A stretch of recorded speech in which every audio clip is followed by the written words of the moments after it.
Gracias. ¿Qué tal? ¿Cómo están? Aquí, hablando del caso. Hablando de usted. Ah, miren, qué afortunada que soy. Bueno, hablemos de mí. Vamos al grano, Lucrecia. Licenciada Landaverde, disculpe. Está bien así, solo con mi nombre. Mire, di mi opinión muy personal, me atreví a ello, porque también el hartazgo es parte de un todo, de que si se está luchando contra la corriente, pero es una opinión muy al 100% que usted está dando de veracidad, de que se toma o solamente se va a dar un descanso de los medios, digamos, para opinar. Fíjese que estando de frente en esta lucha judicial, en este fenómeno que vivimos actualmente, es una decisión tomada debido a que yo todos los días me enfrento al sistema penal. Soy abogada que ejerce defensa de muchísima gente y no tiene usted idea la manera en que se está administrando justicia. Basta con que a usted le inventen un delito, pongan a un criminal, a un sicario, a cualquier persona a declarar en contra suyo de ese criminal.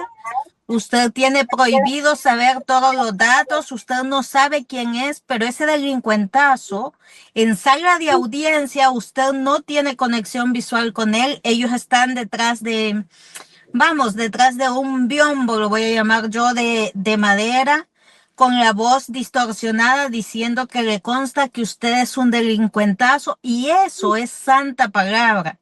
Fraude procesal está haciendo la fiscalía en complicidad de muchísimos jueces, y así van a condenar a muchísimos inocentes y lo están haciendo. Así se dieron sentencias de las personas que estaban procesadas. Me parece que era una del frente, este señor Benito Lara, el otro señor Ernesto Mason. Y esta figura de los criteriados se utiliza en todos los procesos, y no piense usted que necesita ser enemigo político. Se está dando en todos los procesos. Y las resoluciones judiciales son una cosa tan penosa, tan asquerosa, que el juez que tiene la causa y que tiene que resolver ni siquiera tiene que fundamentar nada. Hemos llegado a esos niveles de cinismo y simplemente le condenan y ya está. No es extraño de que a esta señora del Cristosal, que yo de verdad siento una tremenda pena por ella, lleguemos a tener una sentencia de esas. No les importa nada, nada. No les importa si la Comisión Interamericana ha decretado medidas, porque en definitiva, desde la percepción de una abogada, más allá de que tenemos tratados internacionales, las resoluciones de la comisión no son vinculantes. Hay gente que dice que sí porque los tratados, pero no son vinculantes. La comisión no es un tribunal. Sí lo es. En cambio, sí lo es cuando se trata de la Corte Penal Internacional. Y aún así, pueden darse el lujo de desobedecer estas resoluciones donde se emiten medidas cautelares, o donde se pudiese incluso imponer una sanción al Estado. Simplemente el gobierno amasa todo el poder total y él decide si cumple o no. Y es obvio que él no va a ejecutar a sus sirvientes, pues no lo va a poner a manos de la justicia internacional a sus sirvientes, porque estos son los útiles, estos son los verdugos útiles para que el gobierno no solamente pueda someter a toda una población, sino que nos pueda aniquilar si así lo desea. Hay gente que puede opinar, por ejemplo, entonces tiene miedo. Bueno, llámelo miedo, llámelo, si usted quiere ser cauto, elegir entre mi familia y la sociedad estúpida que aplaude todo esto. Y yo elijo a mi familia, porque más allá de que a una persona le destruyan así la vida, no hay garantías de nada. ¿Quién se lo dice? Una abogada penalista que está todos los días dándose duro en los juicios. Y no tiene usted idea, pero en un juicio, una juez hasta pidió a la fiscalía que procediera contra mí.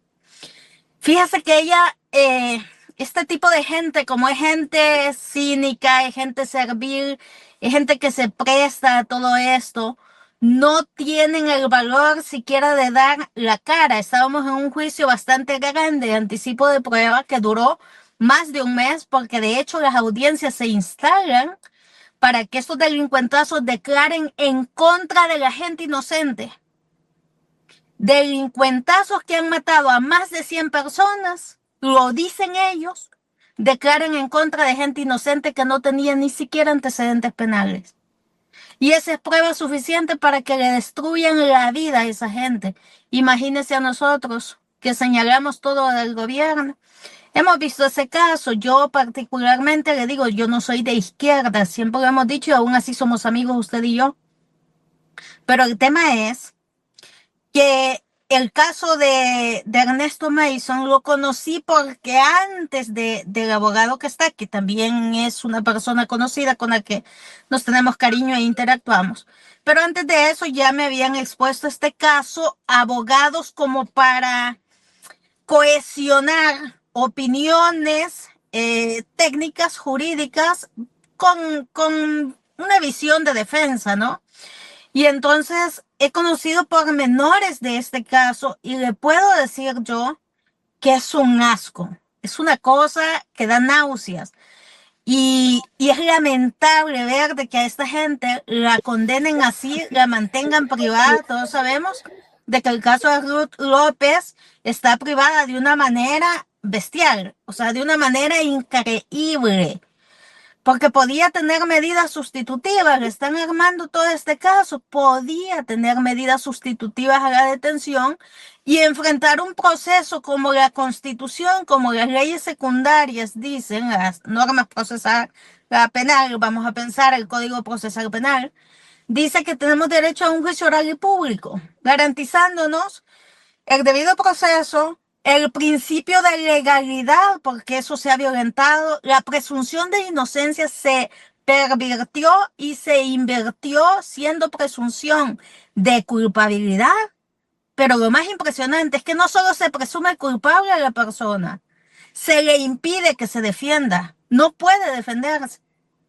Así de asqueroso está el sistema. Entonces, podemos ponernos nosotros de gallitos de pelea y más, pero la pregunta es, que anden rotando un flyer con nuestra foto y liberen a fulanito, a sutanito, que la comisión dio una opinión y perdóneme, yo respeto muchísimo a la comisión, pero muy poco están haciendo. La comunidad internacional no está haciendo nada, da opiniones que no son vinculantes. Y obviamente le digo, decir estas cosas es bastante atrevido, pero sí es verdad de que hay personas sacrificadas. Y yo mencionaba a Ruth López y mencionaba a Ernesto Mason. ¿Qué han hecho por estas personas? Han dado unas medidas, ya está. Pero ¿cómo hacemos que las autoridades nuestras, que ya sabemos de la forma en que están, cumplan con esas órdenes? ¿Cómo? Si esas no son vinculantes, es decir, si a la comisión no le hacen caso, lo que queda es que dentro de las observaciones internacionales el país queda como en la mira, con una óptica de, por ejemplo, de ser excluido en ciertas cosas, como por ejemplo en esta voy a llamar así, concurrencia de los distintos países en la ONU. Y ya sabemos, porque él ni siquiera quiso llegar. Entonces, si el mismo país se excluye y la sanción es que le van a excluir, prácticamente el país le está diciendo, me importa un comino lo que ustedes decidan, si de todas formas tengo autonomía, entre comillas, porque sabemos que nuestro país ni siquiera tiene una moneda, pues. Y además somos yo no sé, la cosa donde guardan a los delincuentes que vienen de Estados Unidos. Yo no voy a discutir si son inocentes o no, pero ese carácter traen de imputados. Los traen aquí y somos el hospedaje de ellos. tenemos la moneda de ellos, somos el hospedaje de ellos, y a un gobierno que es capaz de tirarse, limpiar las botas del presidente Trump, evidentemente que vemos de que efectivamente no somos un país autónomo, pero ellos se ponen con su autonomía de Estado y simplemente no van a acatar estas instrucciones. Yo solo le doy un dato así. El presidente Donald Trump también desacató órdenes judiciales, resoluciones judiciales, y no de la Comisión Interamericana de Derechos Humanos, las desacató de la Corte Penal Internacional. Y el gobierno aquí sigue el patrón del gobierno de Estados Unidos, ¿verdad? Entonces vemos de que efectivamente no hay seguridad jurídica, no hay justicia para nosotros, hay justicieros que nos van a justiciar, pero la verdad es que tenemos que elegir, tenemos que ponernos en esa posición. Fíjense que lo que yo le estoy diciendo puede ser interpretado de distintas maneras. Para unos el hecho de que otros nos apartemos significa más foco, más espacio, más cámaras, y está bien, no pasa nada, pero no entran a la parte compleja de la situación, que pueden ser uno más en las fotos de la lista de toda esa persona atropellada por el sistema. Porque de hecho, le digo, para mí es muy penoso. Imagínense, en una audiencia, una señora jueza, que es técnica, que tiene mucha formación, dijo que dejaba a mi defendido privado de libertad sin medidas por el hecho que en 2007, estamos en 2025, había tenido una detención policial donde pasó 72 horas detenido porque lo acusaban de posesión de drogas. Como no tenía drogas, como eso era falso, quedó libre. A las 72 horas lo liberan. Pero ella lo dejaba preso porque en el pasado los policías le contaron que alguna vez lo habían capturado y tenían esa ficha en el sistema. Y por esa situación de 2007 decidió mantener a la persona privada de libertad siendo inocente. Y lo llamó delincuente. Tengo probado que usted es un delincuente que antes estuvo detenido por posesión y tenencia de drogas y por eso no le puedo dar las medidas. Cuando a mí me dijo, ¿tiene algo que decir, licenciada? Y le dije yo, claro, esto fue con un poco de sarcasmo, que es bastante natural en mí, que quisiera quitármelo, porque me voy a poner yo misma en problema. Y le dije, señora juez, se le olvidó decir que mi cliente, cuando tenía 7 años, era bastante berrinchudo y que por eso también debe pronunciarse. Y entonces me llamó la atención y me dijo, abogada, por favor, compártese la compostura y no sé qué. Pero es que es una cosa asquerosísima, nunca antes vista. Se lo dice una abogada que tiene más de una década ejerciendo el derecho penal. Y la verdad es que yo he llegado al punto donde me pregunto, ¿vale la pena que nos expongamos tanto? ¿Quién nos va a agradecer después? Si solo hay una minoría de gente, y esta gente humanista que lucha por los derechos humanos suele ser de izquierda, porque la derecha ni se mete. Están bien, esa gente está bien, la gente de derecha normalmente está muy bien. De hecho, es de la gente que más hay dentro del gobierno. O son empresarios y están cómodos porque por lo menos ellos tienen garantizado el monopolio de sus negocios. Y la gente de clase media para abajo es aplastadísima. Entonces, es bien lamentable, pues. Nos pueden abrir un proceso, imagínese usted, se pueden inventar de que evadimos impuestos. Se pueden inventar de que lavamos dinero. Cualquier excusa es perfecta para que nos pongan en un proceso donde simplemente jamás volvamos a salir, al menos no vivos. El sistema tiene 0 garantías y todo lo que nosotros sabemos, los que estamos preparados, que tenemos maestrías, doctorados en derecho penal, eso no importa. A usted le ponen a cualquiera un X a administrar justicia. Mire, había un muchacho de menos de 30 años, era el juez. 0 experiencia. Acabado de salir de la universidad, pero él iba a imponer una sentencia y qué importaba si habíamos juristas, verdaderamente gente con unas credenciales impresionantes. Bueno, era hasta motivo de mofa cuando salíamos a tomar café en los recesos. Porque decíamos, si este no entiende nada, este no sabe ni qué es jurisprudencia, este no sabe qué es doctrina, este no sabe nada. Él simplemente trae una instrucción y va a hacer eso. Entonces, efectivamente, estamos en una situación donde ninguno de nosotros está seguro, ni siquiera los que están en el extranjero, porque cuando Fiscalía inicie un proceso, pueden resultar personas condenadas. Y por mucho que digan somos perseguidos políticos, si no tuvo una participación dentro de la política marcada, no es que fui candidato, no quedé o sí quedé, es yo como candidato asumí esta función y en mi función pasaron estas cosas y de esto me acusan. Ahí ya vamos como estableciendo esto que se llama el vínculo y el hecho, pues.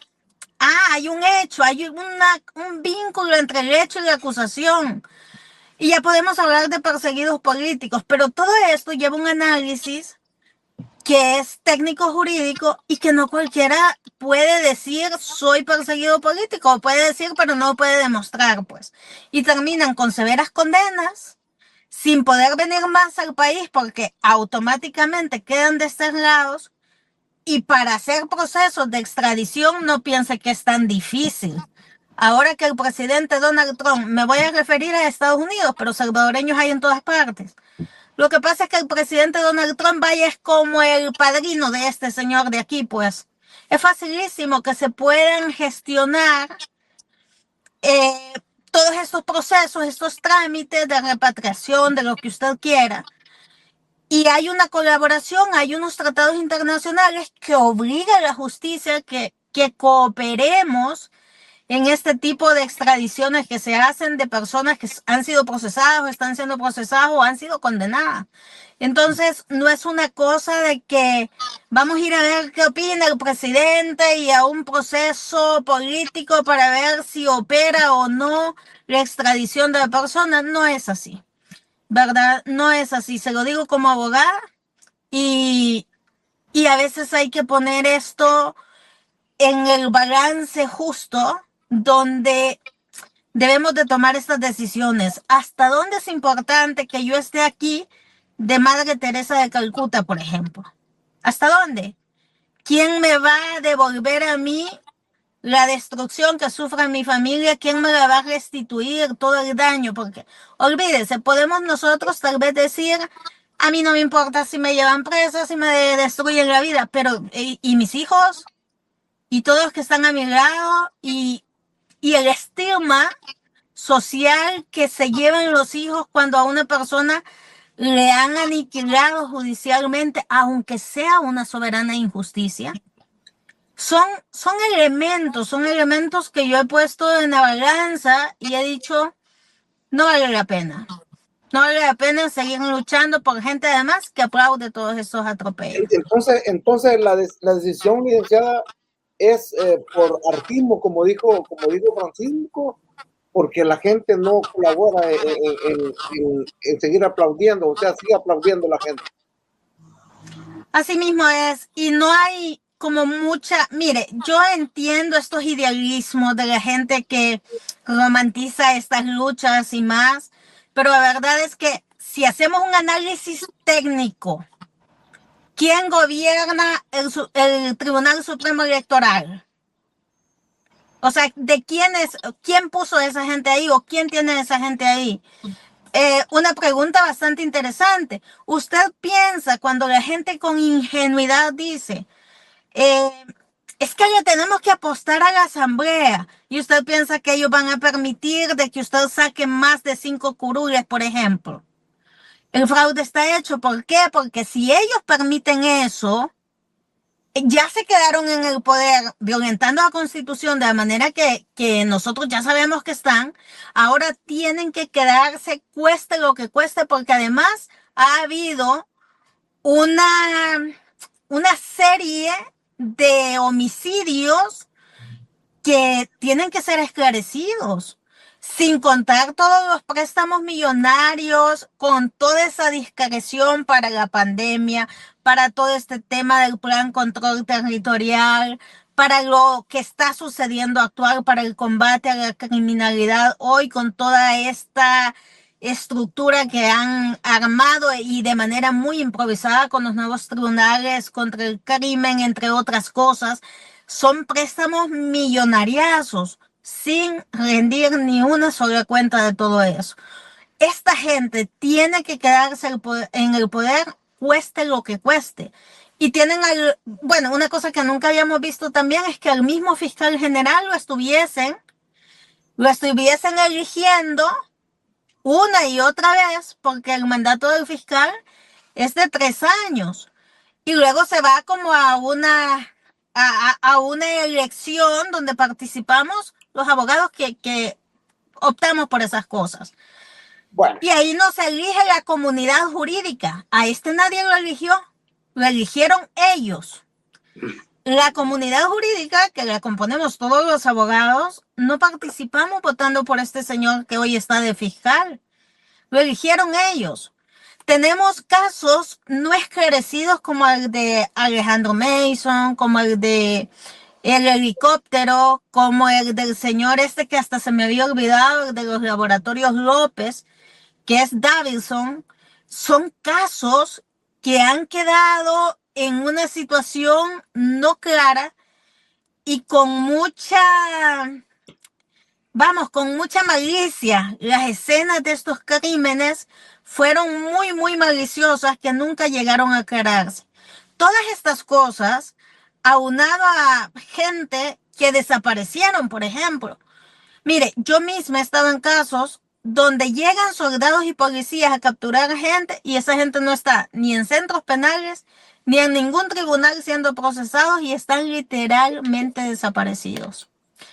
Entonces, todos estos casos de lesa humanidad que yo llamo, y así me permito llamar, estamos en nuestro holocausto, el holocausto salvadoreño.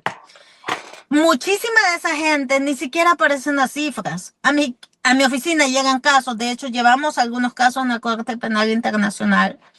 Llegan casos de gente que ni siquiera puede contar de que le mataron al hijo, al esposo, lo que sea, porque tiene a 2 familiares más presos y se los pueden matar para proteger a los demás que están. Tienen que aguantarse todo ese dolor.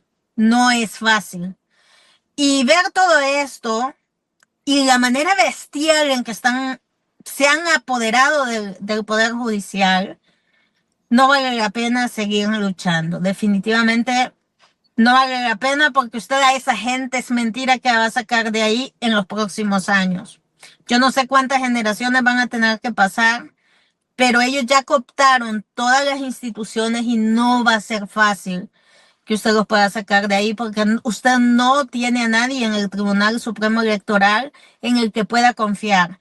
El fiscal es el que hace la labor funcional de observar de que se cumple el proceso en términos de legalidad y el fiscal ya sabemos de quién es.